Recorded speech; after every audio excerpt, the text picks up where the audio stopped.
The overall goal of this proximity ligation assay experiment is to visualize and quantify the formation of DNA damage response and repair protein complexes following the induction of DNA damage in suspension cell cultures. This method can help answer key questions in DNA damage repair, such as its spatiotemporal organization and regulation, and how diverse repair pathways respond to different types of DNA damage.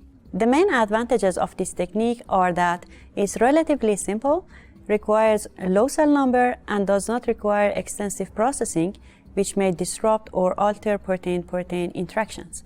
Though this method can provide insight into DNA repair protein complex formation in cultured suspension cells, it can also be applied in cultured adherent cells, frozen or paraffin embedded tissues, and even whole animals.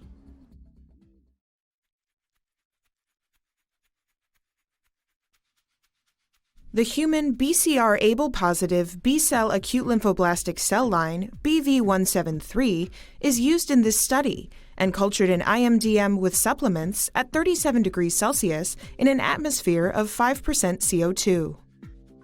Plate the cells at 2 × 10⁶ per milliliter in a 6-well plate at 5 milliliters per well.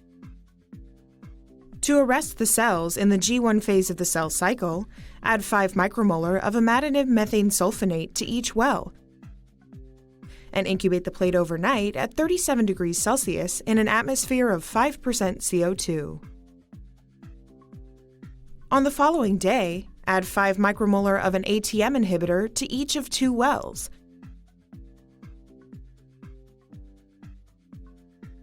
and return the plate to the incubator for 30 minutes.